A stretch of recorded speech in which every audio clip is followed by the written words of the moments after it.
On my deathbed, I found out my son was switched. So I came back to destroy everyone who betrayed me. I was dying, alone. My husband stopped visiting.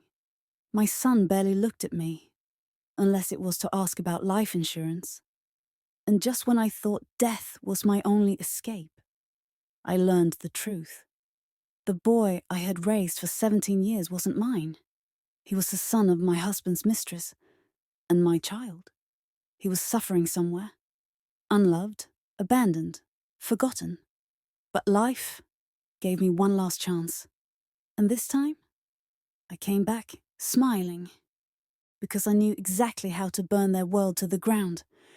They say you know when your body is shutting down. For me, it was like sinking underwater. I had been battling a mystery illness for 3 years. My hair fell out in chunks. My gums bled. My stomach twisted every morning. The pain was unbearable. I was a shadow of who I used to be. But the worst part, no one cared. My husband, Thomas, claimed to be working late every night. His smile, once warm, had turned cold, mechanical. And Daniel, my only child, the boy I had carried, breastfed, rocked to sleep. He barely spoke to me. He mocked me. Sometimes he wouldn't even look at me. I remember one night, I couldn't get out of bed. I called for water. My voice cracked like old wood. Daniel stood at my door, looked at me with those hollow, unreadable eyes and said, "You're so dramatic. You're not dying." Then he walked away. But I was dying. I could feel it in my bones. The hospital room was cold, always cold. Fluorescent lights buzzed overhead. Machines beeped faintly. I had made peace with death, or so I thought. It was 3:17 a.m. when she appeared. A nurse, or at least that's what I thought at first. Her eyes were off, too bright. Her skin glowed faintly under the pale hospital light. She leaned close. Her voice was barely a whisper. "You raised the wrong child." I tried to speak. My throat burned. "Your real son, his name is Eli.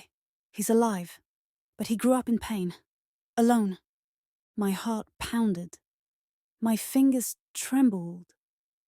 "The child in your home, Daniel, is the son of your husband's mistress, Alina. Number, that couldn't be true. I had photos, birth records. He called me Mum. They swapped him at birth to give Alina's child a better life and to destroy you, slowly." Tears poured down my face. "Would you like another chance?" she asked. "To make things right?" I nodded. She touched my forehead, and everything stopped. I woke up gasping. My sheets were warm. Sunlight streamed through pale green curtains. The floral wallpaper, I hadn't seen it in years. I ran to the mirror. I was younger. I looked 35. I touched my face. My skin was soft. No wrinkles. No grey hairs. I was back. I ran downstairs. And there he was, Daniel, 8 years old, sitting at the kitchen table, spooning cereal into his mouth with one hand, scrolling on a tablet with the other. He looked up and glared at me. "You gonna stand there staring like a freak?" The same eyes, cold, uncaring. Thomas walked in. Moments later, still young, still handsome, still fake. He kissed my cheek. That same performative peck I used to believe was love. I sat down slowly, overwhelmed. Mom, what's wrong with you now? Daniel scoffed. And just like that, I knew. This was real, and I had work to do. Alina. I remembered her now. The quiet, confident assistant. The one who always just happened to show up at our parties, our events, our family dinners. She had been at the hospital the night Daniel was born. She had looked too smug when she held my baby. Now I knew why. I started investigating in secret, quietly pulling medical records, contacting nurses who had worked that night, and I found her. A former maternity nurse named Sylvia. She was in her 60s now, retired. When I asked her about Alina, she went pale. That woman, she paid me. I didn't know what it was for at first, but later, when the babies didn't match the wristbands, my heart shattered. Your baby had a little freckle near his left ear. I remember, because I kissed him before handing him over. My baby, Eli. I stood up and slapped the nurse across the face and said, "You took a mother away from her son because of money?" She held her cheek as tears started welling in her eyes. I shook my head and walked away. "I'm sorry. I'm so sorry," she yelled out. But I just kept walking. I searched for weeks. Every night, after pretending to sleep beside Thomas, I logged into adoption registries, tracked down orphanages, followed any trail that might lead me to him. And then I found him. His name was Eli, 8 years old. Brown curls, pale skin. He was in a group home an hour away. I gasped and covered my mouth, tears welling in my eyes as I look at the tiny freckle on his ear. My heart pounding. "Eli, I found you finally," his file said. Withdrawn, anxious, prone to nightmares. The next week I went as a volunteer, helping with arts and crafts. He sat alone, painting grey skies. My heart stopped for a second. I paused, then walked slowly towards him. "Eli?" When I spoke to him, his eyes flicked up to mine. And I swear, time stopped. We stared at each other. Something inside me, it clicked. I didn't tell him the truth. Not yet. But I hugged him, and he hugged me back. And for the first time in years, I felt whole. Every day back at home, I played my role. I pretended to be oblivious, dutiful, sickly. It didn't take long before I found the pills in my tea cabinet, swapped out supplements with arsenic-laced capsules. They were already trying to poison me. Again, Daniel left the kitchen door cracked one night. I overheard a conversation. "How much longer?" Daniel asked. Alina spoke, saying, "Be patient. When she's gone, we'll finally be a family." And then I heard the voice of Thomas, which made my blood run cold, saying, "And we'll be rich." I recorded everything.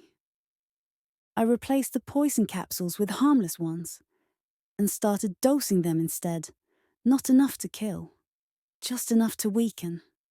Every morning for breakfast, I slipped a little bit in their food. While they got sick, I got stronger.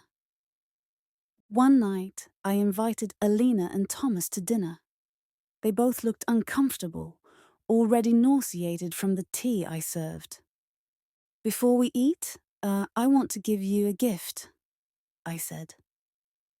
I handed them a manila envelope.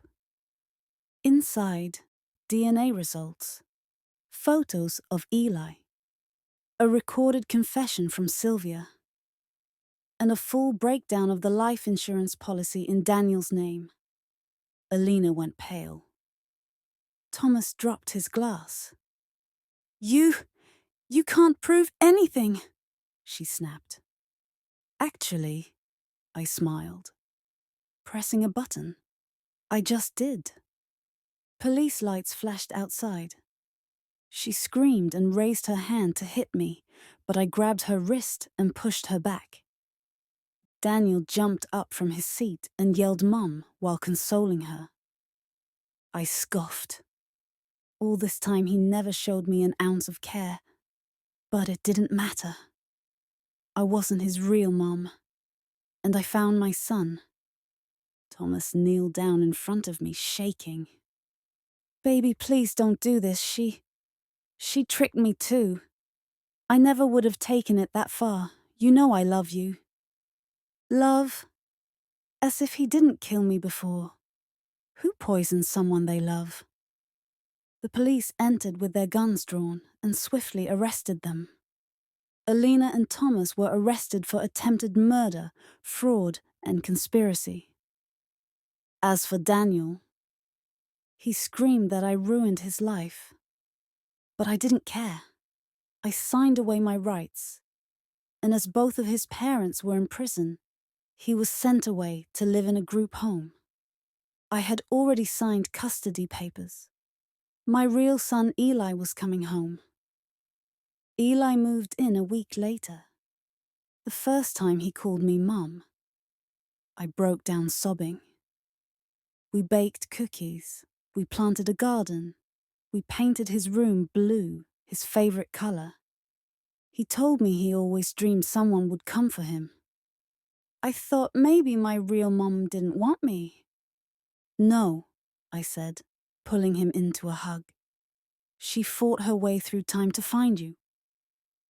And every night, when I tuck him in, I thank the universe for giving me another chance. Because this time, I chose me. I chose him. And I burned everything else to ash. They thought they buried me, but I was the seed. And I came back to grow into something they'll never forget.